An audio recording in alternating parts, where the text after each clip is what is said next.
want to just thank you again for Or, being here today with us. We're motivated and inspired by your work and can't wait to hear more about it. So, our first question is just to tell us a little bit about yourself and your background. myself, I'm from New York originally. I went to University of Michigan. Was always a tech nerd. Loved the startup ecosystem. Loved the idea of starting businesses. Helped start a company in college, a taxi dispatch software company, helping mom and pop cab companies Uberize their business. Then went to another startup, in the software space, and then after that went to an AI company in 2019, and then was there for about 3 years. Sorry, 2021, right after COVID, I remember it. And 3 years into that, it was the best company. You're working with people that were really invested in my growth, people that I loved working with, a product that was working, the business was working.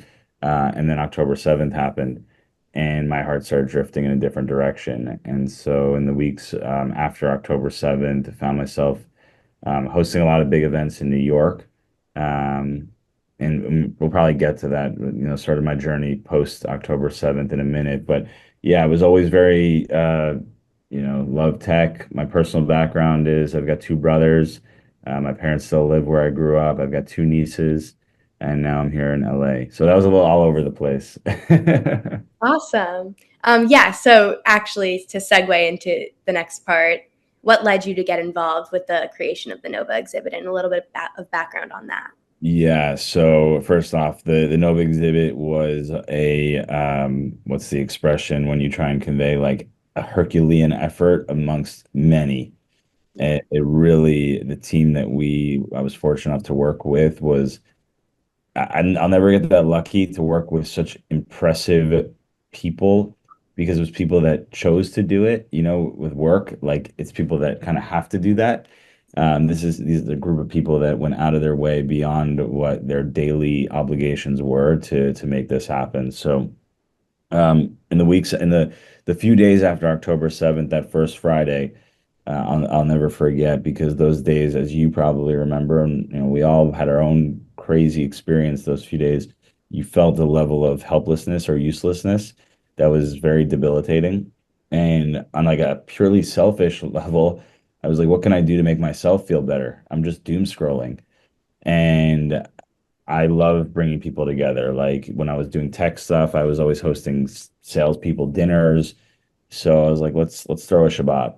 And I saw someone on LinkedIn say we're gonna donate venue for, anything Israel related. So I hit him up. He's like, oh, there's a WhatsApp group already of all these people that are trying to scramble. And he throws me in the WhatsApp, and you just see you put 5 Jews in a WhatsApp group, you have 10 opinions. Here you had 10 Jews and you had 50 opinions. And I just come in hot. I'll never forget me and my friend Ryan Daniels. I was like, we are deciding on this organization. You're in charge of this, you're in charge of that. And we mobilized, a 300-person event in like 12 hours. And it was a crazy event because if you remember, it was Global Intifada Day. Yeah. And so, Jews all over New York were scared to leave their apartment. And we got in touch with the commissioner of the NYPD, and the deputy commissioner. And I said to her, she calls me at 10 o'clock p.m. on Thursday. She goes, I heard you need some help. What's up? It was like the most serious phone call I've ever gotten. I said, well, you have 300 or 400 Jews going to be in this venue in Tribeca tomorrow night, and they're all scared to come. She said, I'll take care of you. I said, okay. I got a call from the first precinct Friday morning, and they're like, we got a call that you need some help. And I said, oh, Tanya called you. He goes, Tanya, you mean my boss's boss's boss? Like, I didn't realize the magnitude of what we were involved with. And I said, yeah, yeah. And he goes, okay, we're going to take care of you. And I called the police a few times throughout the day. I said, listen, people are really scared to show up. And they're like, Josh, this is going to be the safest place in New York tonight. And we show up, and there was counterterrorism unit on every corner of the block. And it was crazy, like four cops, four cops, four cops, dogs, the whole thing. And people walked in. It was like the safest they felt in a week. And it was a really beautiful night. And Mayor Adams did a surprise appearance. No one knew he was coming. And That sort of started a series of events. The next morning, the feedback that we got was, okay, what are we doing next week? And so then we hosted a bigger event at another venue. And the energy of people a little bit older than us were so inspired by it. And I'm sure you've seen this, seeing younger people get involved and activated. Yeah. And so they wanted to help. And so they'd throw us money for security and food and a venue. And we just kept doing these events. We had Brett Stevens come speak. We had Richie Torres come speak. We had Dan Loeb come speak. We had a number of elected officials or thought leaders come and speak, and we did a variety of different format of events, and we built this community that candidly probably should have been built before all of October 7th, right? It was a group of people that were not the typical people that were showing up to these types of typical events. There was nothing typical about these events. And we started doing different formats, smaller ones in people's apartments. We'd get calls saying, Elon Levy's coming to town. Can you get 50 people to come listen to him tomorrow night? And we had the ability to do that. And it was all people that were very influential and emerging in their own careers.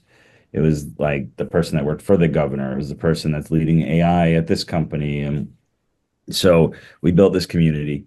And in New York, it was beautiful because you'd go to these dinners and you're sitting around with 15 kids. When I say kids, my peers, I'm 31. And this one's building bots, and this one's sending drones, and this one, like everyone was just doing what they could. And that's where I got to know Joe Teplo. Joe Teplo's, and if you drop his name anywhere in any city in the United States, you'll just hear people raving about this man, like the most pure soul, really successful on professionally and then personally. I mean, he while being an executive at Salesforce, he's a medic for Hatsala, takes calls multiple times a day, and just beyond humble and philanthropic. And so started to get to know Joe, and Joe had shared with me.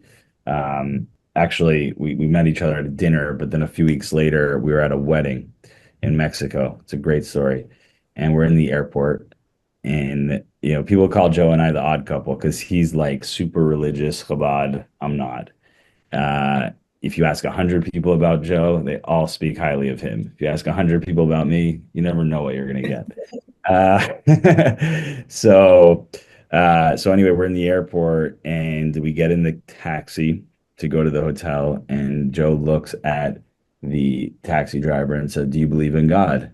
And the guy goes, "See, see," and he goes, "Okay, we're gonna pray to God." And this is a time where, like, being in Mexico, the idea of like publicly showing your Judaism in Mexico is kind of scary, right? It's anywhere outside of like Miami and Tel Aviv is scary. And so Joe, just proud Jew, starts rapping to fill in this taxi in Mexico. And then I rap, and we just have an amazing weekend together at this wedding. And he tells me about this effort to bring the Nova exhibit to New York.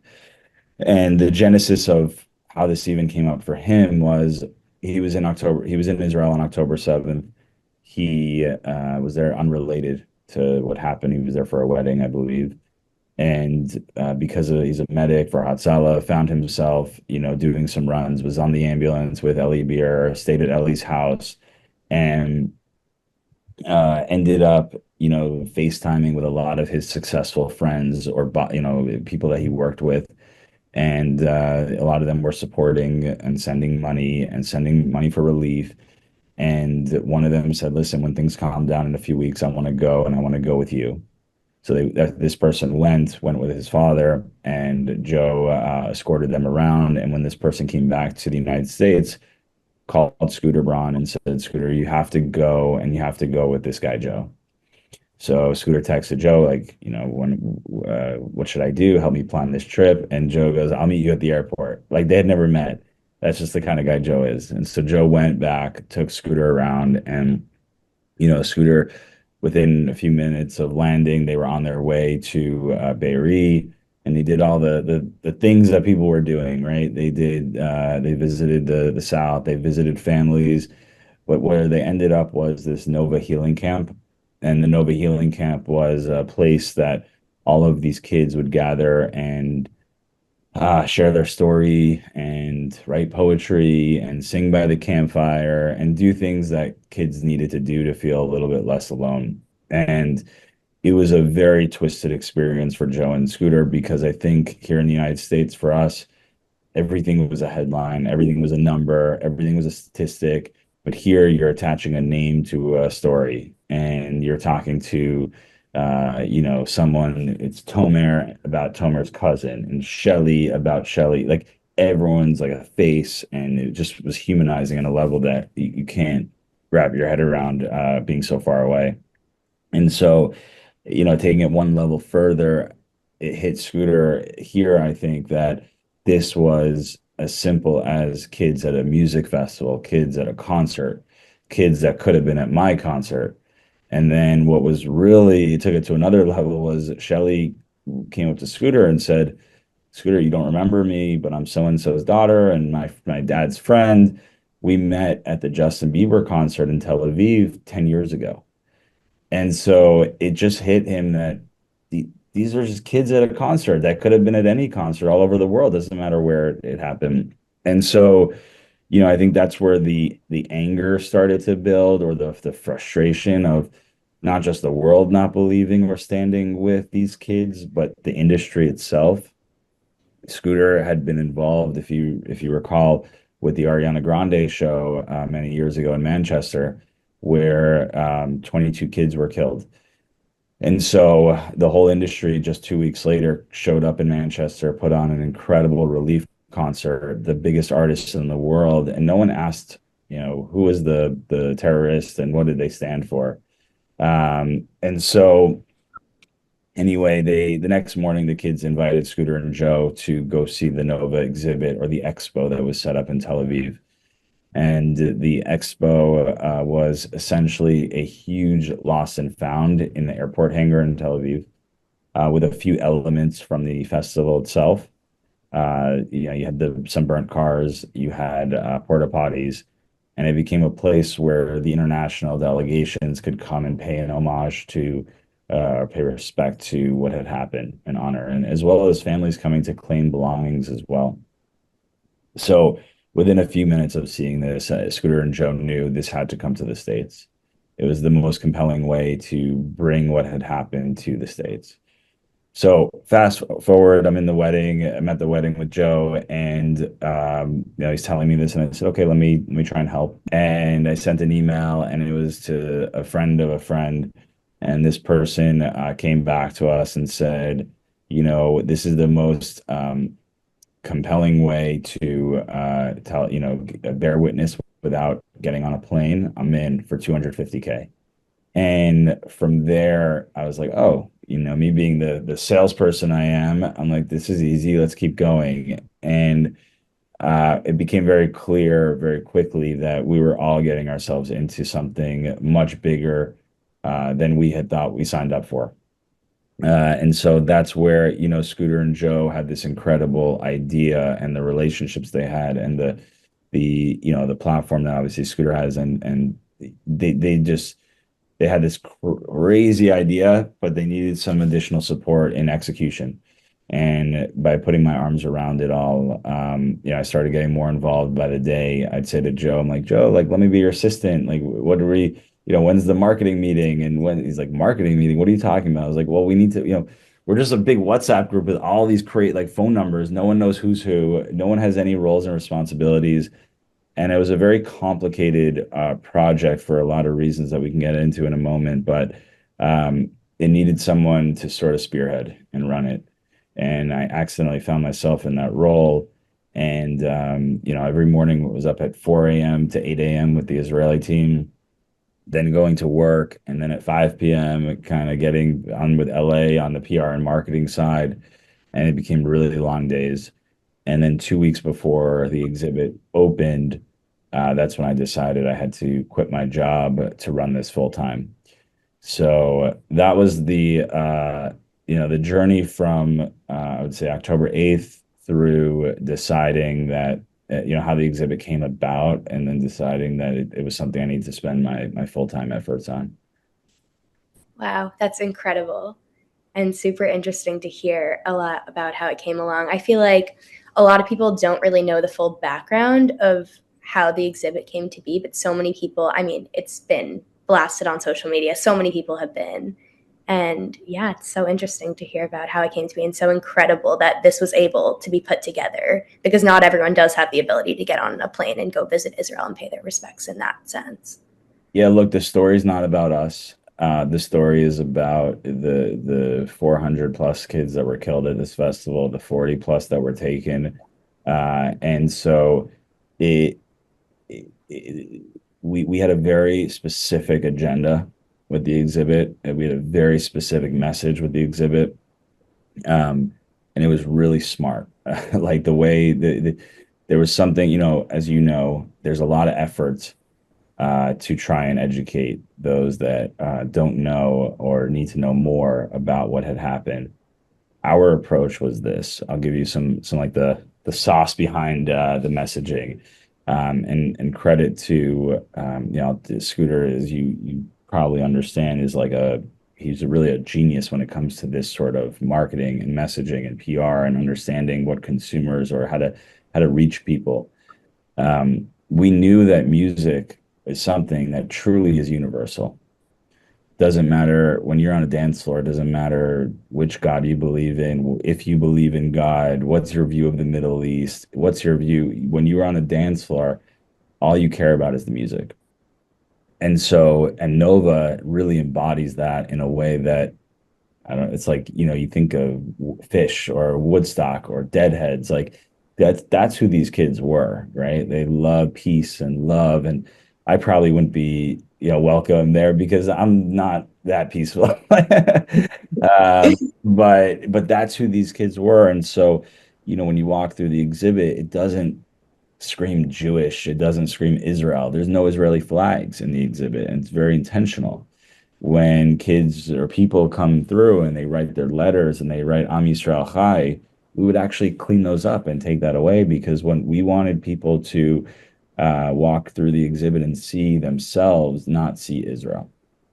And it was, very effective in bringing in people outside of our echo chamber and outside of our bubble to see that the humanity in this exhibit.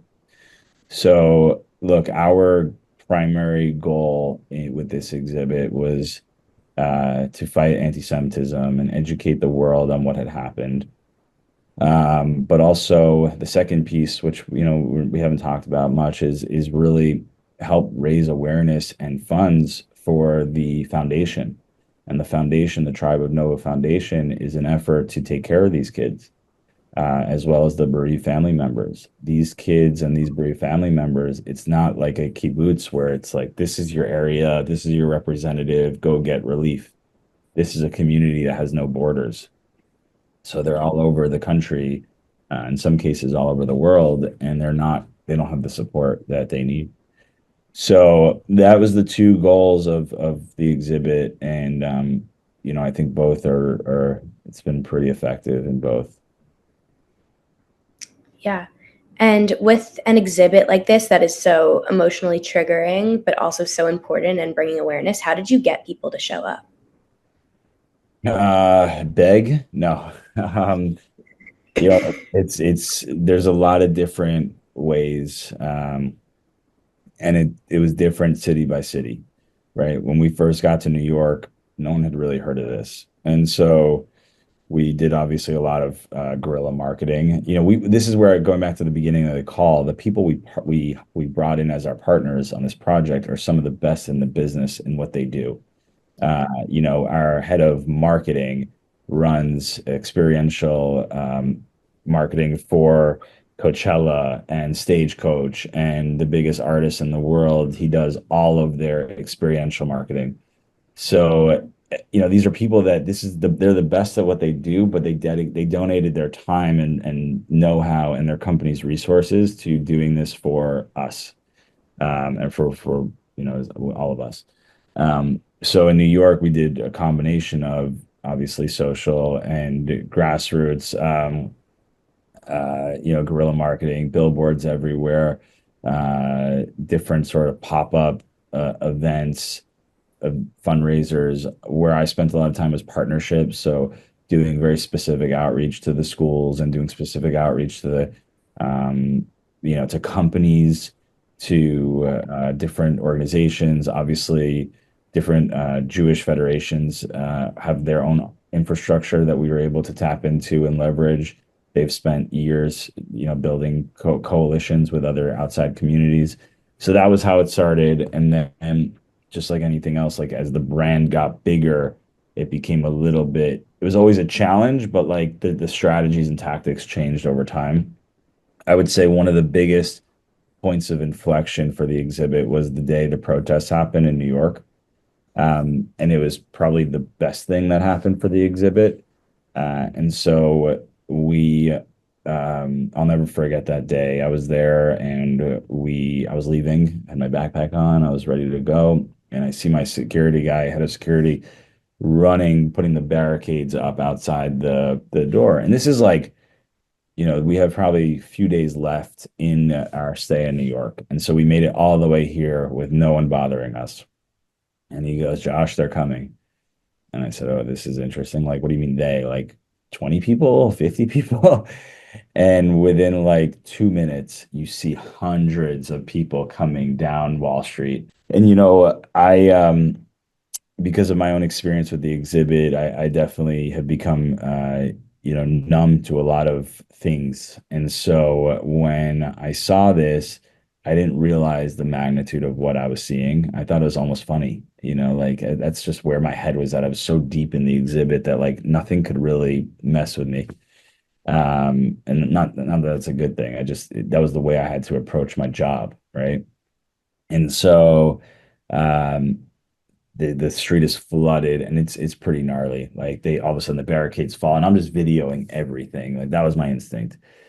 And it got pretty crazy. The cops show up, hundreds of police, helmets, like the whole thing. So then I finally that ends. I go home and I'm in bed and I start sending the video to the Nova group chat. And Scooter calls me and he goes, "We have to extend." I said, like, what do you mean we have to extend? I didn't know the response to this moment, right? Like, do we put out a statement? And he goes, our response is that we're extending. And I said, hold on, we need to slow down. Like, we don't have the money. We got to line up the vendors because we have to extend all of, security, like, all the different pieces. And so um, him and Joe put in this group chat that they're in a video of what happened and said, listen, we need about $500,000 to extend. And within a few minutes, we raised what we needed. Like literally 30 minutes later, 10 grand, 10 grand, 10 grand, 15, 2500. And we announced like an hour later that night that due to popular demand, the Nova exhibit will be staying here. And it just went viral. Like we were on the cover of the New York Post the next morning, the cover, the Nova exhibit, New York Times, Rolling Stone magazine, like all these publications that were hesitant about writing about us previously. Um, Elected officials, everyone from AOC to President Biden to Mike Johnson, like didn't matter where you were on the political spectrum, everyone was condemning the protests that were outside the exhibit. Um, oh gosh, like it was crazy. And then I called the mayor's office and I said, you guys have to come down here. And he's like, well, the mayor's talking about the protest right now at his press conference. I said, it has to be here. So they invited the whole press corps to come down to the exhibit. So you had every local news station come down. Mayor Adams came through, walked around with Sigal and Menashe Mansouri, who lost two of their daughters. And it was insane. And so it became a national story. CNN picked it up.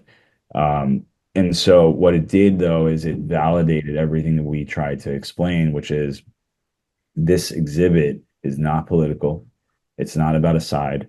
It's about humanity. It's about kids at a festival. And if you need to protest this festival, this exhibit, then you're so far gone that you're not even worth trying to engage with. Yeah. So it gave us like a sense of validation, or the project a sense of validation that we really needed going into LA.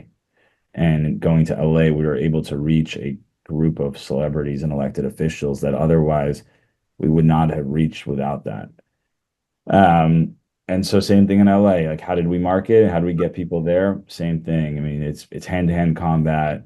A lot of getting influencers to post, getting different organizations to show up, a lot of events. We did an I Believe Israeli Women event. We did an event with Universal Music Group. We did a Netflix night. Like, we would do these events because people respond well to events, and in a weird, twisted way, it kind of became something that people didn't couldn't miss.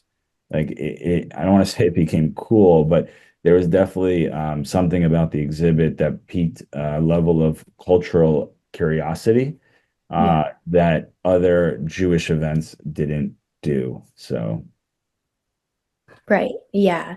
And with an exhibit,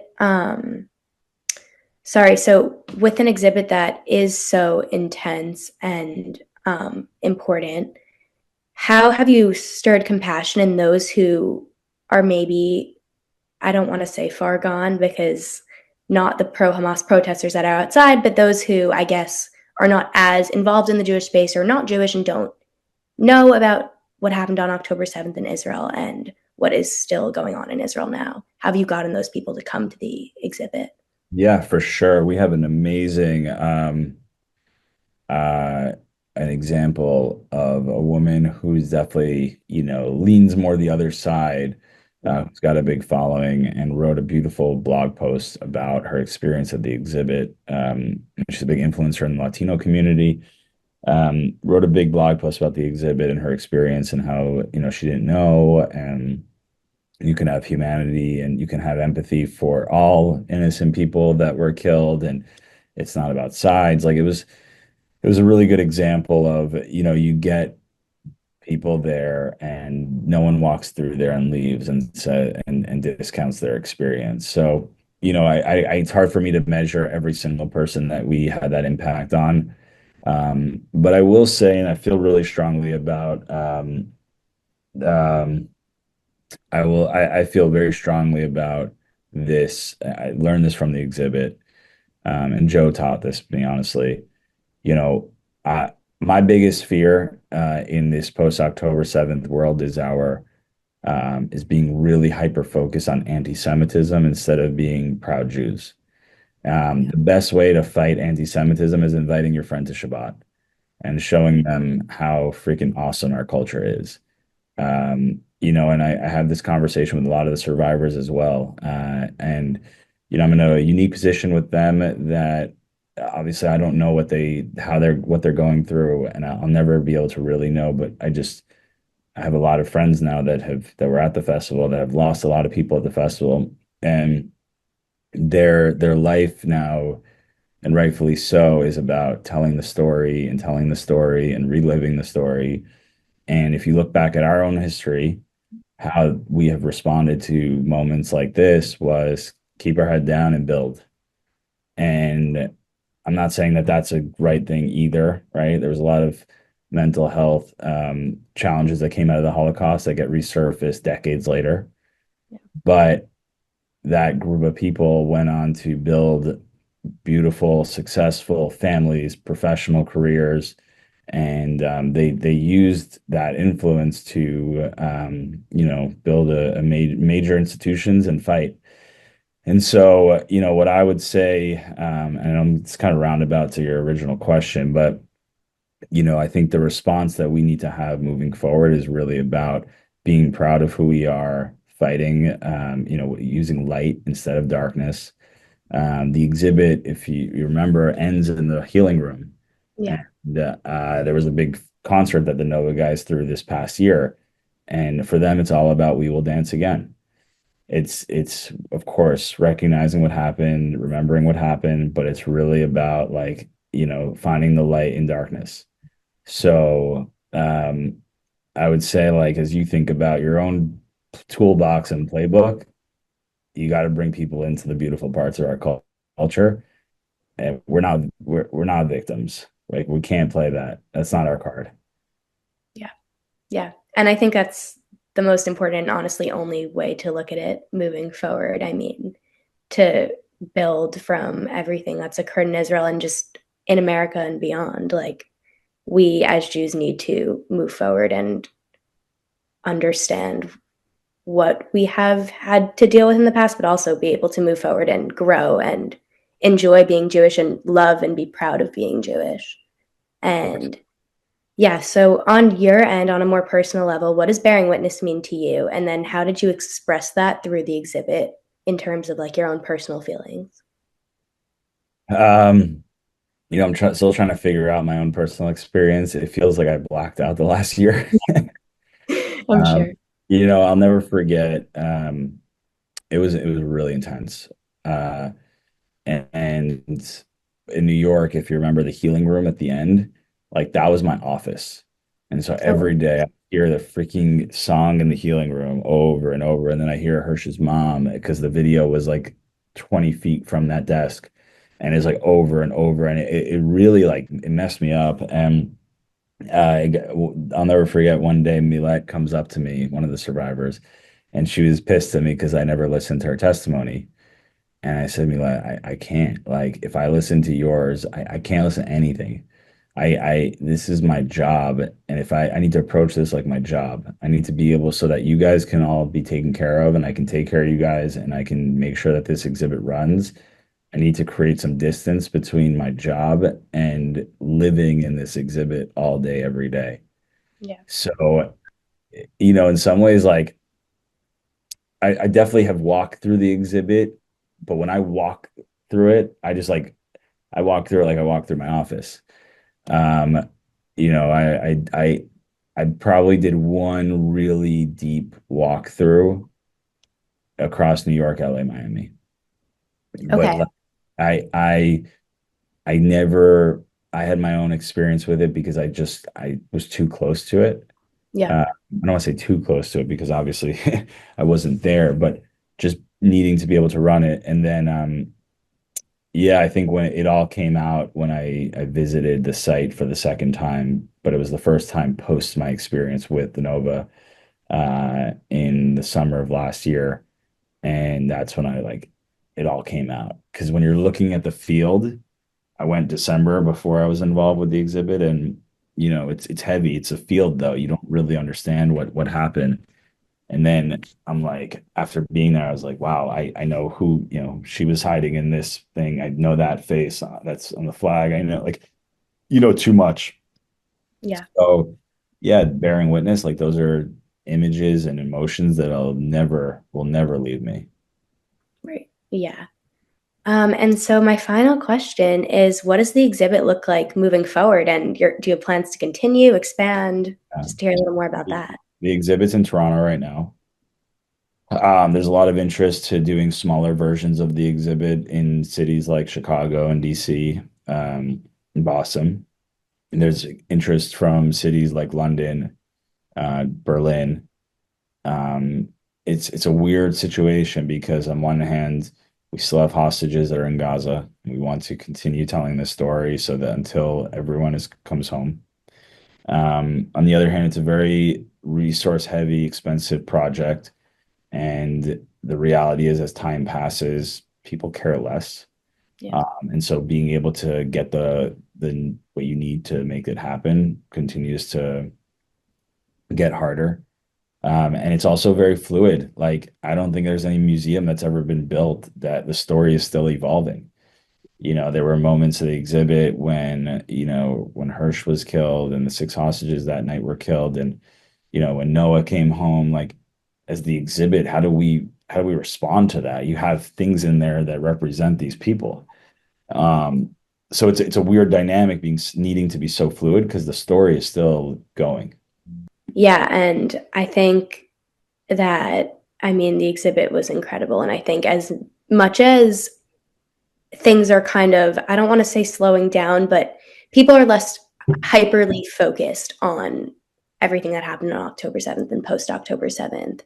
I Yeah. think as much as it is slowing down, I think there is still this importance that remains for people to continue to bear witness. And now that it's so, a year, over a year past October 7th, I think it's still important that people are focused on what happened and we remain working on showcasing that and such. And even like smaller versions of things like the Nova exhibit could be interesting on college campuses and things like that, just to keep people aware and keep people informed on what happened and reach as many people as possible. Yeah, look, I agree with you. I don't want to say but, I'll say and. I will say, the best thing you can do right now in your position on a college campus is welcoming Yeah, people into our community and showing them why it's the coolest. yeah, Like I really think the yelling, like everyone just keeps yelling louder at each other and no one's hearing each other. And yeah, so I really encourage you. I mean, Shabbat is like there's something about the Shabbat. I don't know if it was always this way, but in New York, it's like the coolest thing. You throw like everyone wants to be at the cool Shabbat. yes, yes, yeah. So I'm from Long Island, so I definitely get that. that's just my last piece for you. Yeah, awesome. Well, thank you so much for being here. This was incredible and so informative.